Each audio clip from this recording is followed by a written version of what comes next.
Hello guys. आज हम कक्षा 12th का एक चैप्टर जो है विचारक विश्वास और इमारतें, उस चैप्टर को हम कंप्लीट करेंगे जिसमें सांस्कृतिक विकास बताया गया है 600 से ईसा पूर्व से संवत 6 तक, ईसा संवत 600 तक। इस अध्याय में हम 1000 साल लंबी यात्रा पर जाएंगे। एक इमेजिनेशन होगा इसके अंदर जिसमें हम 1000 लंबी यात्रा पर हम जाएंगे। 1000 साल लंबी यात्रा पर हम जाएंगे। इसमें हम दार्शनिकों के बारे में पढ़ेंगे, यह जानने की कोशिश करेंगे कि समाज में अपनी स्थिति को समझने के लिए प्रयास क्या, यह जाने कि उन्होंने समाज में अपनी स्थिति को समझने के लिए क्या क्या प्रयास किए हैं। हम यह भी देखेंगे कि उनके विचार किस तरह मौखिक और लिखित परंपराओं से संग्रहित हुए तथा उन्हें उन्हें स्थापत्य मूर्तिकला के माध्यम से कैसी अभिव्यक्ति मिली है। मतलब कि हम उनके द्वारा किए गए कामों, उनके द्वारा बनाए गए स्थापत्य और मूर्तिकला, इन सब से हम उनके बारे में जानने की कोशिश करेंगे। यह सब जानना यह सब जनता पर इन विचारकों के स्थायी प्रभाव को दर्शाते हैं। जैसे हम अशोक का स्तंभ देख लेंगे या फिर जैसे कि सांची की एक मूर्ति देख लेंगे।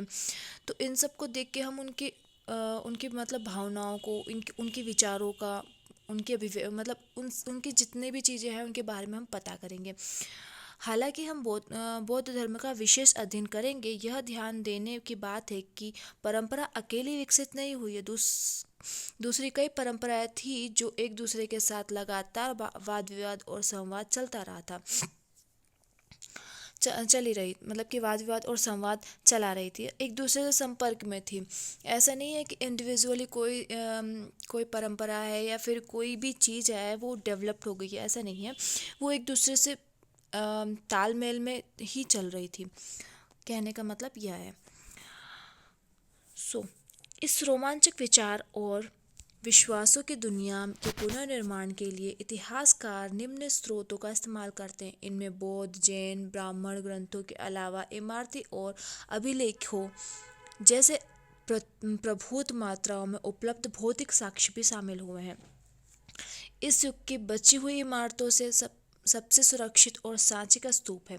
मतलब कि इसमें सबसे सुरक्षित जो स्तूप है वो सांची का स्तूप है। जैसे कि बहुत सारे चीज़ें हैं लेकिन उनमें मतलब कुछ न कुछ क्षतिग्रस्त हो चुके हैं, कुछ बिल्कुल ही ख़त्म हो चुके हैं, लेकिन जो सांची का स्तूप है वो बिल्कुल वैसे के वैसा ही है।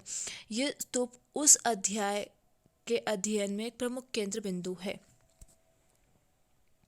सांची का स्तूप जो है वो किस धर्म से संबंधित है? तो सांची का स्तूप है वो बौद्ध धर्म से संबंधित है। भोपाल राज्य के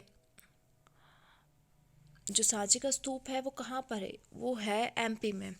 भोपाल राज्य के प्राचीन अवशेषों में सबसे अद्भुत सांची का कनखेड़ा की इमारतें हैं।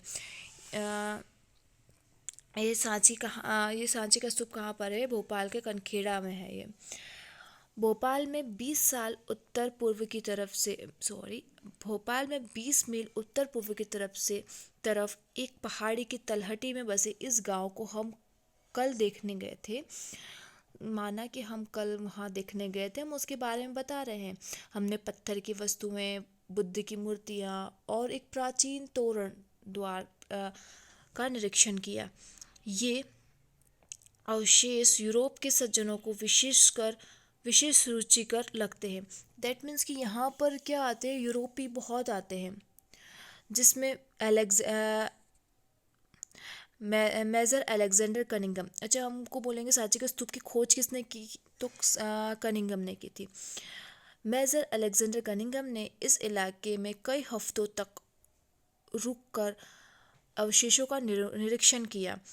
उन्होंने इस तरह के चित्र बनाए, वहाँ के अभिलेखों को पढ़ा और गुंबदनुमा ढांचे के बीचों बीच खुदाई की। उन्होंने इस अवशेषों के निष्कर्ष को एक अंग्रेजी पुस्तक में लिखा। भोपाल के नवाब जिनका शासनकाल था 1868 से 1901, भोपाल की बेगम की आत्मकथा ताजुल इकबाल तारिक भोपाल से 1876 में HD बोरोस्टो ने इसका अनुवाद किया। मतलब कि देखो यहाँ पर मैक्सिमम उसके बारे में ऐसा नहीं कि सांची स्तूप किसने खोजा, ये नहीं, सांची के बारे में पता किसने लगाया था, अलेक्जेंडर कनिंघम ने। और जो है एक यहाँ से बहुत इम्पोर्टेंट चीज़ निकल के आती है कि भोपाल के नवाब जिनका शासनकाल था 1868 से 1901, शाहजहां बेगम की आत्मकथा ताजुल इकबाल तारिक भोपाल, जो भोपाल का, इसका मतलब क्या है भोपाल का इतिहास, से HD बोरोस्टो ने इसका अनुवाद किया था। मतलब कि उसके अंदर सांची के स्तूप के बारे में बहुत सारी चीज़ें लिखी हुई थी और उसका अनुवाद किसने किया था, HD बोरोस्टो ने।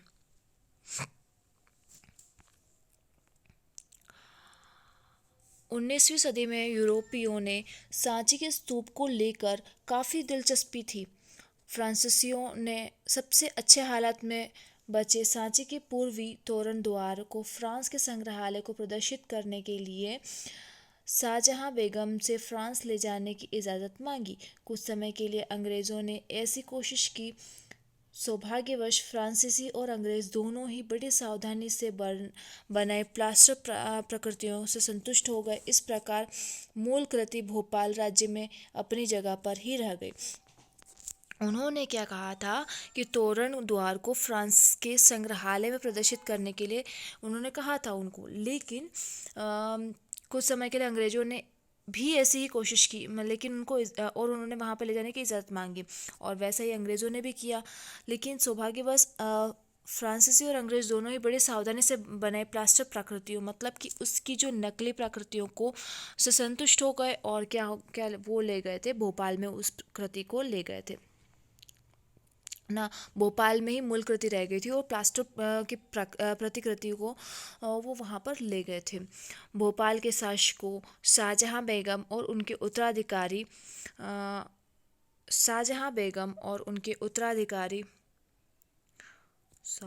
भोपाल के शासकों शाहजहां बेगम और उनके उत्तराधिकारी सुल्तान जहां बेगम। अब यह आता है कि शाहजहां बेगम के उत्तराधिकारी कौन थे, तो सुल्तान जहां बेगम ने इस प्राचीन स्थल में रखरखाव के लिए धन का अनुदान किया। आश्चर्य नहीं है कि जॉन मार्शल ने सांची पर लिखे अपने महत्वपूर्ण ग्रंथों को सुल्तान जहां को समर्पित किया।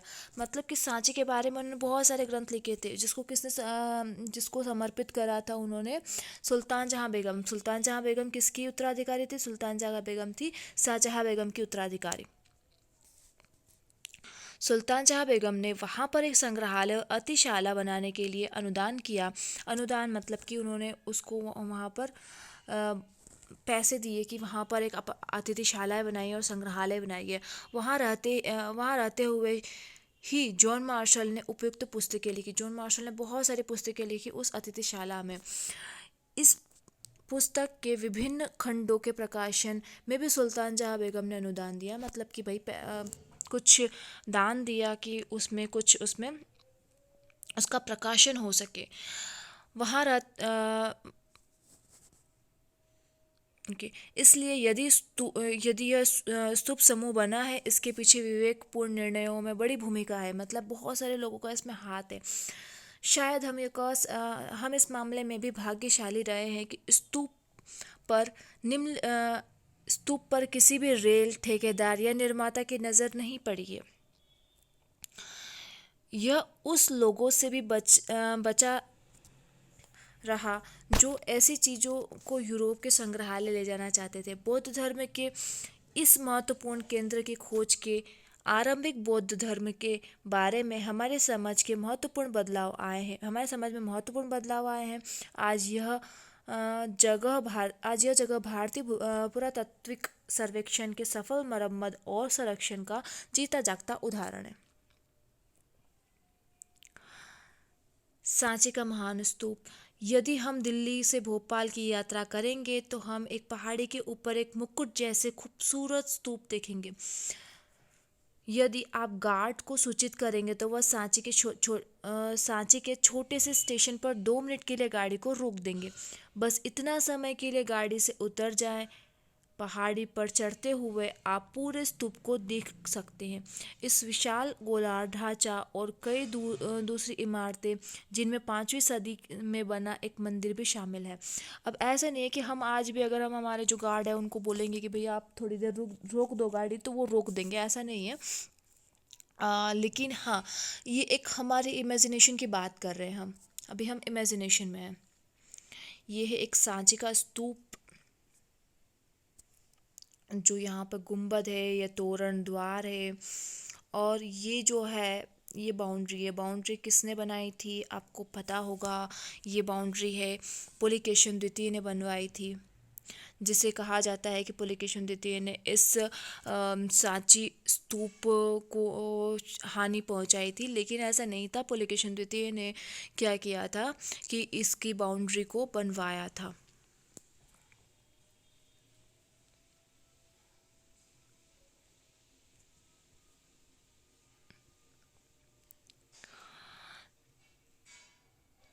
ओके, आखिर इस इमारत का महत्व क्या है।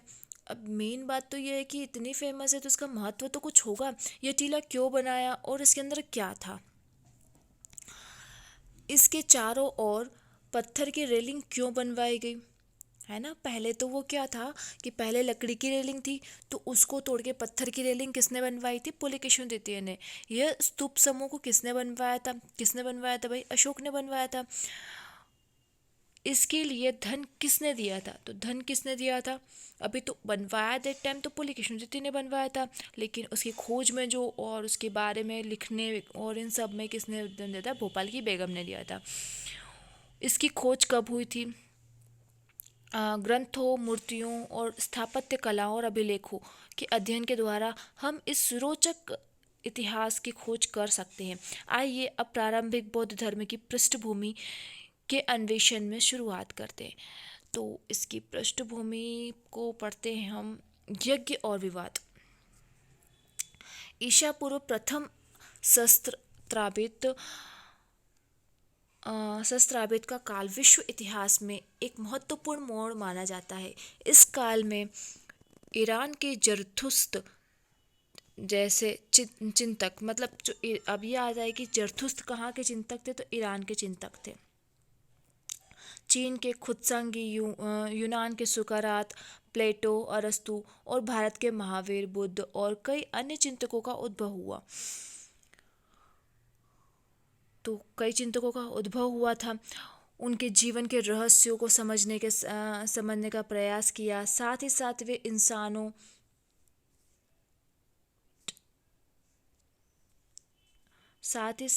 इंसानों और विश्व व्यवस्था के बीच रिश्ते को समझने की कोशिश कर रहे थे। यही समय था जब गंगा घाटी में नए राज्य और शहर उभर रहे थे और सामाजिक एवं आर्थिक जीवन में कई तरह का बदलाव आ रहे थे। ये मनीषी इन बदले हालातों को समझने की कोशिश कर रहे थे। मतलब कि बहुत सारे हालात बदले थे और उनके बीच में वो बदलाव भी लाने वाले यही थे। अच्छे बदलाव, नहीं कि नेगेटिव बदलाव नहीं, अच्छे बदलाव लाने वाले थे ये मनीषीगण। तो अब जैसे यज्ञों की परंपरा क्या थी इसमें कि चिंतन, धार्मिक विश्वास और व्यवहार की नई परंपरा प्राचीन युग से चली आ रही थी। पूर्व वैदिक काल परंपरा जानकारी 1500 से 1000 ईसा पूर्व संकलित ऋग्वेद में की गई थी।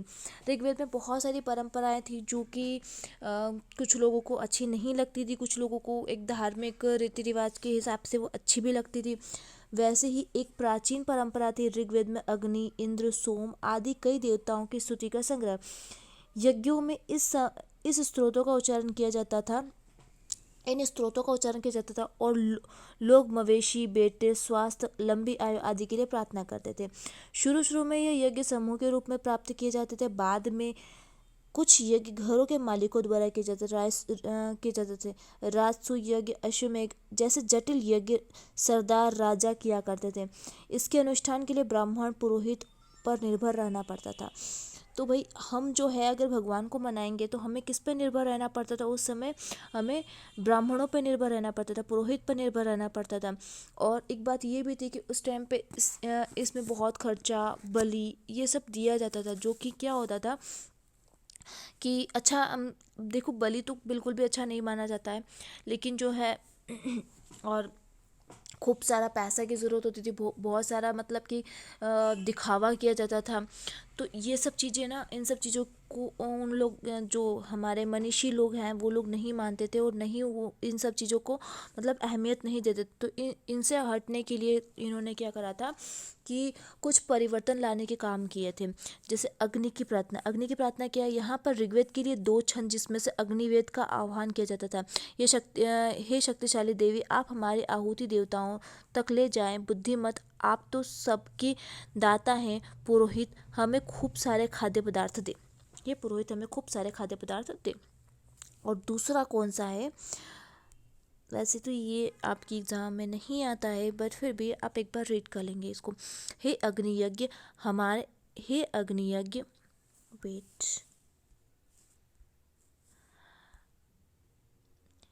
हे अग्नियज्ञ हे अग्नियज्ञ हमारे लिए प्रचुर धन ला दे। हे अग्नियज्ञ, जो आपकी प्रार्थना करता है उसके लिए सदा आप पुष्टिवर्धक अद्भुत गाय ला दे। उस समय क्या होता था, हमें एक पुत्र मिले और हमारे वंश को आगे बढ़ाए। गाय उस समय ही एक सबसे बड़ा धन होती थी, और उस समय युद्ध भी किस लिए होते थे, गायों की वजह से होते थे।